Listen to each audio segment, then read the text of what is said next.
एक बार हम लोग साना साना हाथ जोड़े जैसे चल रहा था पुल पर वही ऐसे हम लोग आज आगे बढ़ाएंगे। जैसे हम लोग यहाँ तक पहुँच गए थे वो आम जनता को देखते हुए देख रही थी, वो वहाँ की सुंदर और उसे देख के हंस रहे थे। उसके बाद देखते हैं क्या हुआ था। हम लगातार ऊंचाई पर चढ़ रहे हैं, हम लगातार ऊंचाइयों पर चढ़ते जा रहे थे। जितेन बता रहा था अभी हम हर मोड़ पर एयरपिन बैंड लेंगे और तेजी से ऊंचाई पर चढ़ते जाएंगे। अब ये उसका जो साथीदार जितेन वो बोल रहा था कि तुम हर जगह एयरपिन बैंड लेंगे और ऊंचाइयों पर आसानी से चढ़ जाएंगे। एयरपिन बैंड के ठीक पहले एक पड़ाव पर देखा 7-8 वर्ष की उम्र के ये ढेर सारे पहाड़ी बच्चे स्कूल से लौट रहे थे और हमसे लिफ्ट मांग रहे थे। जितेन ने बताया हर दिन 3-3.5 किलोमीटर की चढ़ाई 3 किलोमीटर की पहाड़ी चढ़ाई चढ़कर ये बच्चे स्कूल जाते हैं। और वो क्या देखेगी 3-3.5 बजे के बीच में वहाँ से वो जब पहाड़ पर चढ़ रही थी कि कभी जब पहाड़ पर चढ़ रहे थे तो देखी कि एक स्कूल के मतलब छुट्टी होने के बाद जो स्कूल के बच्चे का झुंड होता है वो झुंड आ रही है। तो वो जितेन का बड़ी झुंड आ रही है। तो जो उसमें जितेन बोलता है कि डेली करीब 3-3.5 बजे यहाँ से 3-3.5 किलोमीटर की दूरी पर यहाँ के बच्चे लोग स्कूल जाते हैं। क्यों स्कूल बस नहीं है? यहाँ पे फिर लिखिएगा बोलती है क्यों स्कूल बस नहीं है। मनी के पूछने पर जितेन हंस पड़ा। मैडम यह मैदान नहीं पहाड़ी इलाका है। और जब ऐसा पूछी मनी है तो क्या हुआ ये जितेन हंस पड़ा। जितेन बोलता है कि मैडम ये तो पहाड़ी इलाका है, मैदान की तरफ यहाँ कोई भी आपको चिकना और बरेला नहीं मिलेगा। यहाँ जीवन कठोर है। नीचे तराई में देकर एक ही स्कूल है, दूर दूर से बच्चे उसी स्कूल में जाते हैं और सिर्फ पढ़ते ही नहीं है। इनमें से अधिकांश बच्चे शाम के समय अपनी मायों उनके साथ मवेशियाँ को चराते हैं, पानी भरते हैं, जंगल से लकड़ियाँ काट भरी गट्टे धोते हैं, फूल मैंने भी धोए हैं। और जितेन बोलता है कि मैडम ये पहाड़ी इलाका नहीं है, यहाँ सब मतलब पहाड़ी इलाका नहीं है, ये एक पहाड़ी इलाका है।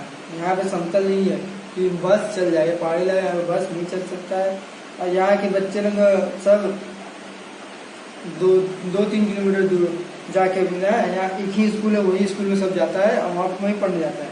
और तो वहाँ के जो बच्चे हैं वो अपनी माँ उनकी मदद भी करते हैं। वो पानी भरना, जंगल से लकड़ियाँ काटना, न मवेशियाँ को चराना, सबके वो मदद भी करते हैं यहाँ के बच्चे। खतरा धीरे धीरे बढ़ने लगा था। रास्ते और भी संकीर्ण होते जा रहे थे। कई बार लगता जैसे रास्ता को इंच टेप से नाप कर एक जीप जितना ही चौड़ा बनाया गया है कि जरा भी ये संतुलन बिगड़े इंच भर भी जीप इधर उधर खिसके तुम सीधे घाटियों में इन रास्तों पर जगह जगह लिखी चेतावनियाँ अभी हमें खतरों के प्रति सजग कर रही थी। सामने ही लिखा था धीरे चलाए, घर में बच्चे आपका इंतजार कर रहे हैं। अब वो धीरे धीरे वो जा रहे थे। वो जाते जाते उनका समस्या और भी बढ़ रहा था, और भी ऊंचाई चढ़ रही थी उनको, और भी ऊंचाई वहाँ पर चढ़ाई हो रहा था।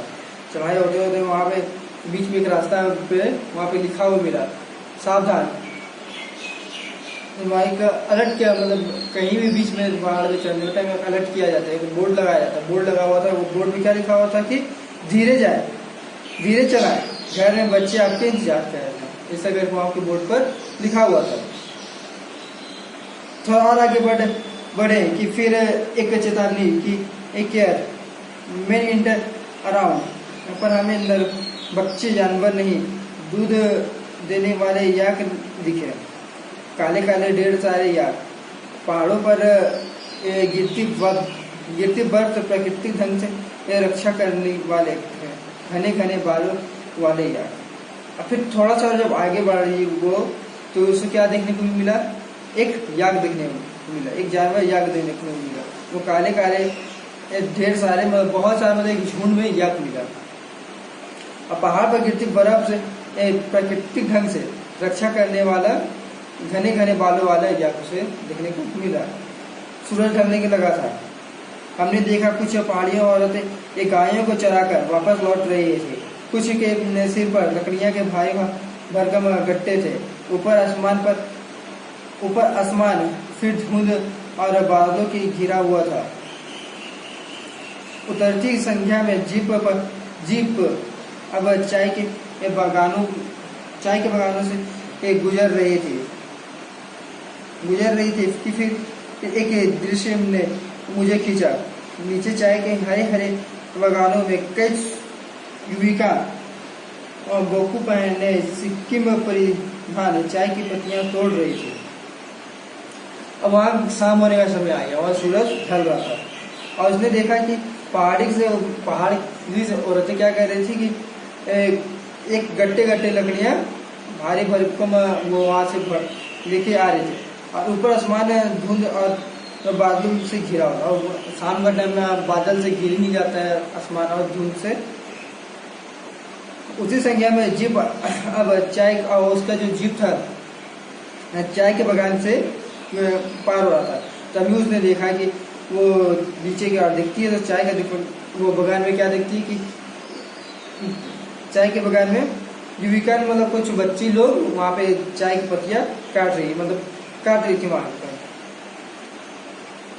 नदी की तरह उफान लेता उनका जोगन और श्रम ऐसे दमकता गुलाबी चेहरा।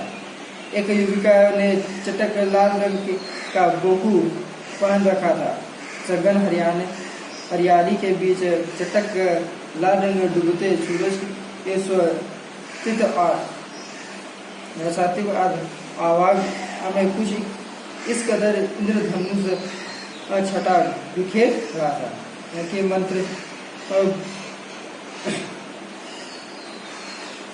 मंत्र बूंद ऐसी मैं चीख पड़ी थी। इतना अधिक सौंदर्य मेरे लिए आदर्श था। और वहां पे देखी कि वहां की नदी के तरफ उफान लेते हुए जो यौवन और श्रम का दमकता गुलाबी चेहरा।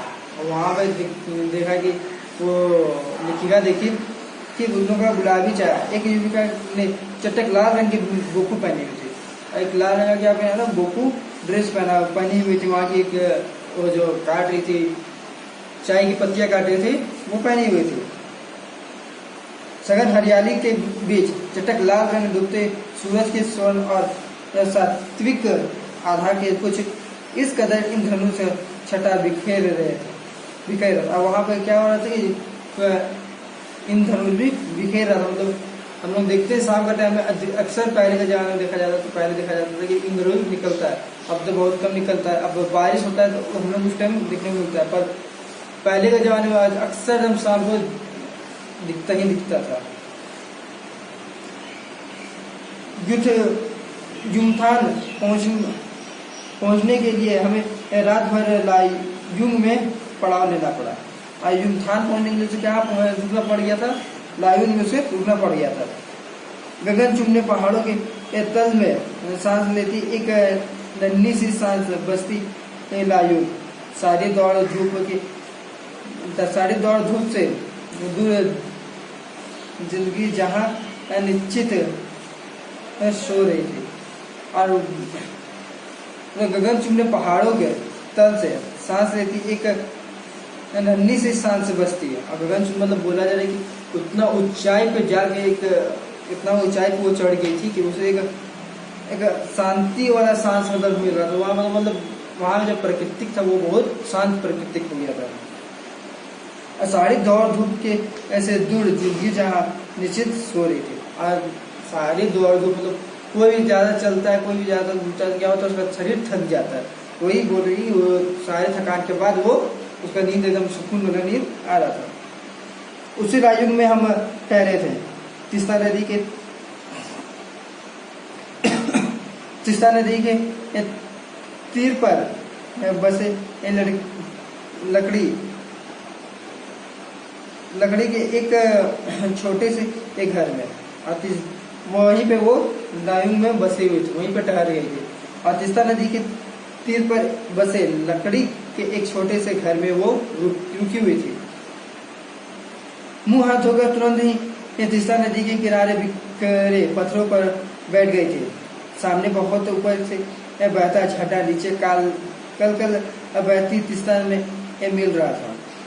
अब वो क्या कि वहाँ पे वो अपने घर में बैठी नहीं, वो अपने घर में गई, मुँह हाथ धोने के बाद क्या कि तीस्ता नदी वहीं पे बगल में था। तीस्ता नदी पर जाके वो बैठ गए और वहाँ के जो झरने से पानी गिरा था उसका साउंड आ रहा था। मध्यम हवा बह रही थी, पेड़ पौधे झूम रहे थे। गहरे बादलों की तरफ ऐसे चांद को ढक रहा था। बाहर परिंदे और लोग अपने घरों को लौट रहे थे। और क्या हुआ, एकदम धीमा हवा चल रहा था, पेड़ पौधे झूम रहे थे और बादलों से, और वहाँ पे बादल का मौसम क्या हुआ था, पानी मौसम क्या हुआ था, क्या हुआ था कि वहाँ पे जो चांद था, वहाँ चांद बादल से ढक रहा था।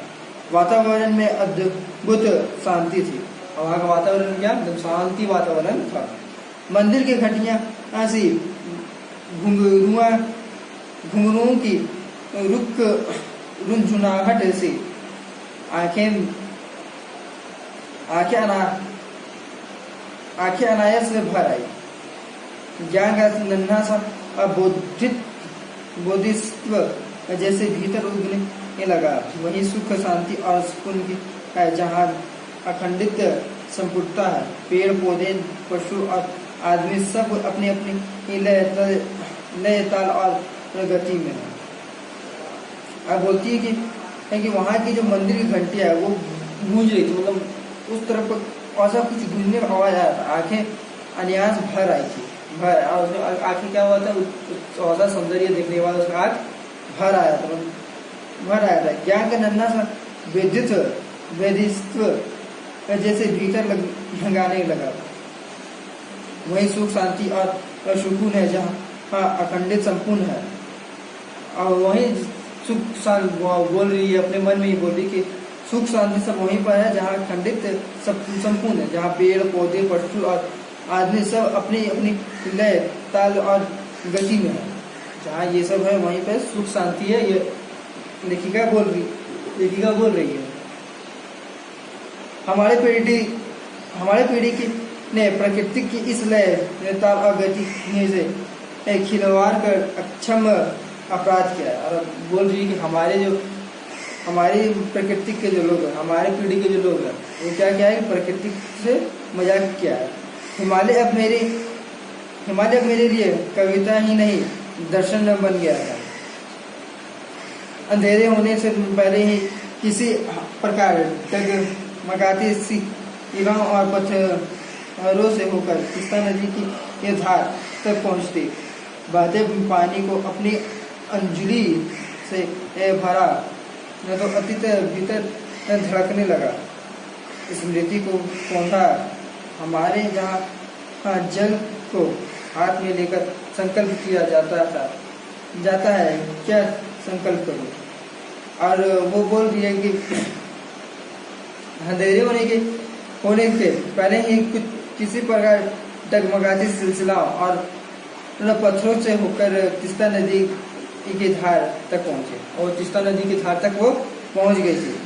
बहने पानी को अपने अंजलि में भरा तो अंतिम भीतर धड़कने लगा। और वो अंजुलिन अब वो अपनी अंजुलिन अंगुली से उस पानी को जब भरी तो उसके धड़कन और तेज हो गई। स्मृति से कोंदा हमारी यहाँ जल को हाथ में लेकर संकल्प किया जाता है। वो बोल रही है कि हमारे यहाँ क्या होता है कि जल को हाथ में लेकर संकल्प किया जाता है, पर वो फिर सोच रही है कि क्या संकल्प करूं, पर मैं संकल्प की स्थिति में नहीं थी। अब बोल रही कि वो मैं संकल्प की स्थिति में नहीं थी। भीतर थी एक प्रार्थना, एक कमजोर व्यक्ति की प्रार्थना, भीतर का सारा हलाहल, सारे ताम सकता है बस बह जाए इसी बहती हुई धारा में। रात धीरे धीरे गहराने लगी। हिमालय ने काला कंबल ओढ़ लिया था और वहाँ का रात और गहरा होने लगा और मतलब अंधेरा छाने लगा। शाम का टाइम में हल्का अंधेरा हुआ और अंधेरा छाने लगा और हिमालय में काला कंबल ओढ़ लिया था। और हिमालय में मतलब बोला जा रहा है कि हिमालय में क्या हुआ था, पूरा एकदम काला बादल से ढक गया था। जीते ने लड़की के बने खिलौने से उस छोटे से गेस्ट हाउस में गाने की तेज धनुओं पर जब अपने संगीत साथियों के साथ नाचना शुरू किया तो देखते देखते एक आदमी रात्रि के महक से परियों की कहानी से वह रात महक उठी। और जितेन ने वो लड़की के खिलौने से उस छोटे से गेस्ट हाउस में गाने का तेजस्व सुना। जब धूमधाम सुना, जब अपने संगीत साथियों के साथ नाचना शुरू किया तो देखते देखते एक आदमी रात्रि की महक से परियों की कहानी से रात मदक उठी। मस्ती और मादकता का ऐसा संक्रमण हुआ कि एक कर हम सभी ऐसे लाड़ी गोल गोल घेरा बनाकर नाचते हुए और वो मस्ती का ऐसा मूड बन गया, सबका ऐसा मूड बन गया था कि वो सब कोई वहाँ पे नाचने लगे थे। मेरे 50 वर्षीय सहेली मनी ने कुमारियों को भी मात करते हुए वे जानदार नृत्य प्रस्तुत किया कि हम सब अवाक्य उसे ही देखते रह गए। कितना आनंद भरा था उसके भीतर, कहाँ से आया था इतना आनंद। और उसका भीतर जो वहाँ जो गेस्ट हाउस था उसके अंदर एक आनंद भरा था। वो लेखिका बोल रही है कि वहाँ का जो आनंद था वो आनंद कहाँ से आया था वो बोल रही थी।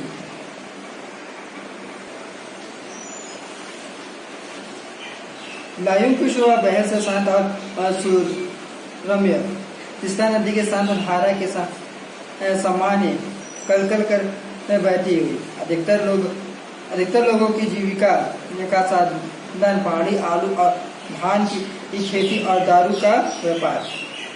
और वहाँ के अधिकतर लोग की क्या व्यापार था कि आलू की खेती, धान की खेती और दारू का व्यापार। यही लोग वहाँ का जो लोग था वहाँ का यही इसी का व्यापार करता था। सब में अकेले ही टहलने निकल गई थी।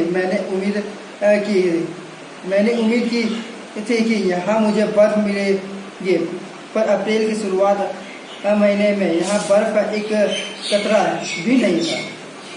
और लेकिन क्या उम्मीद था कि वहाँ पे बर्फ मिलेगी, पर वहाँ बर्फ एक कतरा भी नहीं था। यद्यपि हमसे के लेवल से 14,000 फीट की ऊंचाई पर थे। मैं बर्फ देखने के लिए बेचैन थी। हम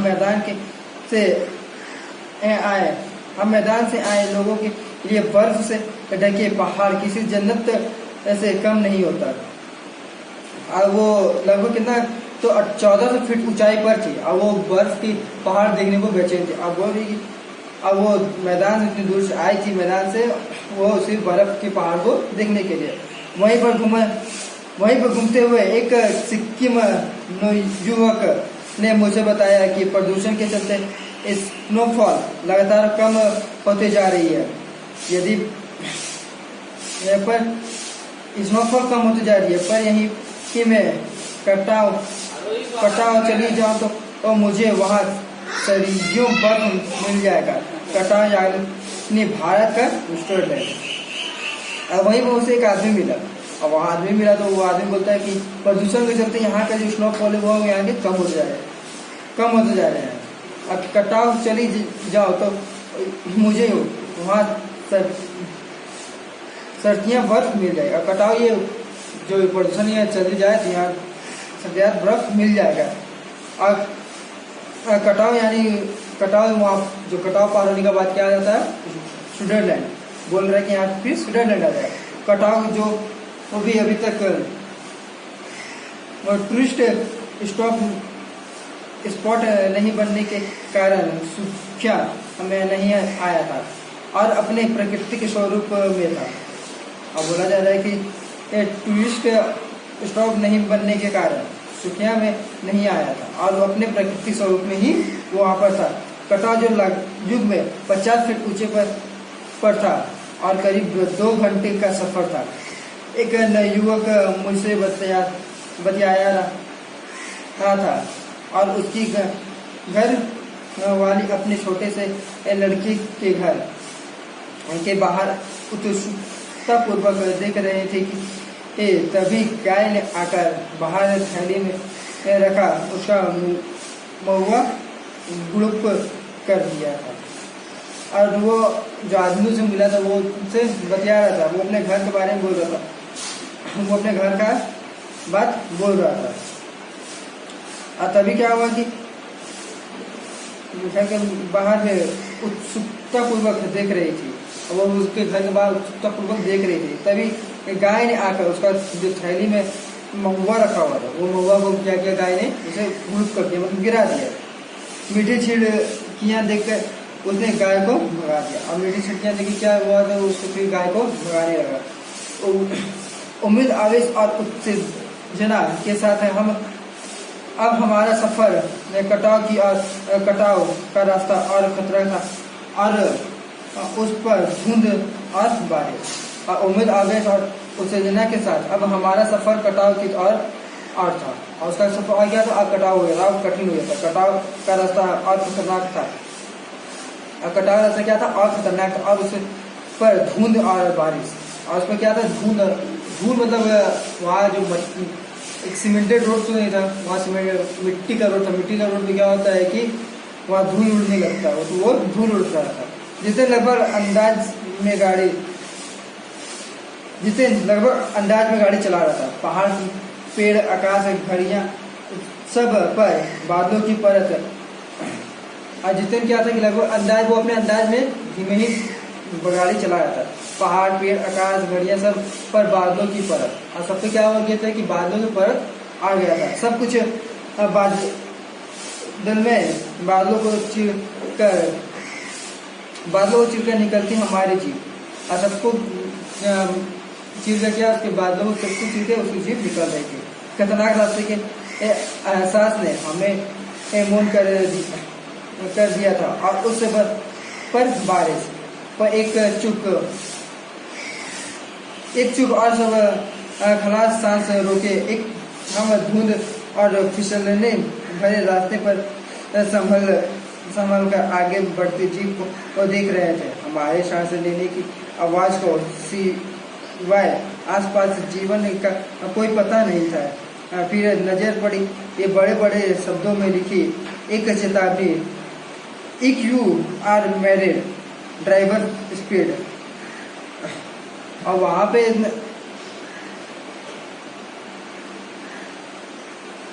एक चुप और सब खलास सांस रोकने लगे थे। और वहाँ पे जब एक सांस रुक गए थे। धुंध और फिसलने भरे रास्ते पर सांस बस संभल कर आगे बढ़ जीप को देख रहे थे। और वहाँ जो धूल भय, मतलब वहाँ इतना प्रदूषण हो गया था कि वहाँ पे जो सांस लेने में बहुत, मतलब सांस लेने में वहाँ पे पूरा धूल ही धूल जा रहा था। और संभल के जीप भी आगे बढ़ रहा था। हमारी सांस लेने की आवाज़ के सिवाय आसपास जीवन का कोई पता नहीं था। हमारे सांस लेने के जीवन के, मतलब हमारे जो सांस लेने का आवाज़ और आसपास क्या आ रहा था उससे कुछ पता नहीं चल रहा था। फिर नजर पड़ी, बड़े बड़े शब्दों में चेतावनी। EQR मैरिड ड्राइव डाइबोर्ड स्पीड, ये वहाँ पे लिखा हुआ एक बोर्ड में, वहाँ लिखा हुआ मिला। थोड़ी ही दूर पर आगे बढ़े कि फिर चेतावनी मिली, फिर थोड़ी देर आगे बढ़े फिर एक चेतावनी मिला, फिर एक बोर्ड मिला। दुर्घटना से देर भली सावधानी से मौत टली। आपने वहाँ पे क्या लिखा होता है? दुर्घटना से देर भली सावधानी से मौत टली। करीब आधा रास्ते बाद धूल छटी और साथ ही सृष्टि और हमारे बीच फैला सन्नाटा भी हटा। माँ नारगे उत्साहित होकर कहने लगा, कटाव हिंदुस्तान का स्विट्जरलैंड है। मेरे सहेली मनी ये स्विट्जरलैंड घूम आई थी। उसने तुरंत प्रतिवाद किया, नहीं, स्विट्जरलैंड भी इतनी ऊंचाई पर नहीं है और न इतने सुंदर। करीब वहाँ पे क्या हुआ, आधे घंटा बाद क्या हुआ कि वो जो दूर वाला रास्ता था वो कट गया, वो वहाँ से हट गया। और वहाँ हटने के बाद वहाँ सन्नाटा भी हटा, और वहाँ का जो सन्नाटा था वो भी हटा। नागरिक उत्साहित होकर बोलने लगा कि ये हिंदुस्तान का स्विट्जरलैंड है। तो पर उसकी जो सहेली थी, उसकी जो सहेली मनी थी, वो बोलती कि नहीं, स्विट्जरलैंड इतना ऊंचाई पर नहीं है और ना ही इतना सुंदर है। हम कटाव के करीब आ रहे थे क्योंकि दूर से ही बर्फ से ढके पहाड़ दिखने लगे थे। पास में जो पर्वत थे वे आधे हरे कले दिख रहे थे। लग रहा था कि जैसे किसी ने इन बल गई हो। नारगेल ने उत्तेजित होकर कहा, देखिए एकदम ताजा बर्फ है, लगता है रात में गिरी है यह बर्फ। और वो लेखिका कटाव के करीब आ रही थी, वो कटाव के करीब आ रही थी क्योंकि दूर से ही बर्फ से ढके पहाड़ दिखने लगे थे। और दूर से ही क्या हो रहा था कि उसे बर्फ से ढके पहाड़ उसे दिख रहे थे। पास में जो पर्वत थे वे आधे हरे काले दिख रहे थे। और पास में जो पर्वत था वो क्या आधा हरा आधा काला दिख रहा था। लग रहा था जैसे किसी ने इतने पहाड़ों पर पाउडर छिड़क दिया। और उसे क्या लग रहा था कि इस पहाड़ पे लगता है क्योंकि पाउडर छिड़क दिया, तो पाउडर बची रह गई और कहीं वह धूप में बढ़ गई, कहीं पाउडर रह गया है, धूप में वो बढ़ गया। इस प्रकार से वो उसे लग रही थी। नारगे ने जिस लोगों का देखिए एकदम ताजा बर्फ है, लगता है रात में गिरी है। और नारगे ने क्या बोलता है कि देखिए यहाँ ताजा बर्फ लगता है ये रात में गिरी है। थोड़ा और आगे बढ़ने पर अब हमें पूरी तरह बर्फ से ढके पहाड़ दिख रहे थे, साबुन से के झाड़ की तरह सब, और गिरी हुई बर्फ। मैं जीप की खिड़कियाँ से मुंडी निकाल दूर तक देख रहे थे चांदी सी चमकती पहाड़। और फिर थोड़ी सी दूर के बाद क्या हुआ कि वहाँ से उसे बर्फ का पहाड़ दिख रहा था। और वो बर्फ पहाड़ जिसके साबुन के जो झाग होता है उसके प्रकार से वहाँ का पहाड़ दिख रहा था। मैं जीप की खिड़कियाँ से अपनी मुंडी को बाहर निकाल के बाबा वहाँ चांदी चमक को देख रहे थे, वहाँ की सुंदरता को वो देख रहे थे। अब हम लोग फिर इसके आगे हम लोग नेक्स्ट क्लास में इसको हम लोग पूरा करेंगे। और देखिए नेक्स्ट क्लास में हम लोग इसको पूरा करेंगे। और जो आप लोग इसका जो लेसन होगा, जो क्वेश्चन होगा उसको बनाने की कोशिश कीजिएगा, जहाँ तक बनेगा वहाँ तक बनाइएगा। और नेक्स्ट क्लास में हम लोग इसको इस लेसन को पूरा कर देंगे। इस लेसन पूरा करने के बाद हम लोग फिर इसका हो सकता है कि क्वेश्चन आंसर आपको मिले तो वो क्वेश्चन आंसर कोशिश करेंगे कि आपको क्वेश्चन आंसर दिया जाए। और इस लेसन को आप लोग फिर से पढ़िएगा। बहुत लंबा चैप्टर है, इसको 2-3 बार आप लोग रीड करिएगा।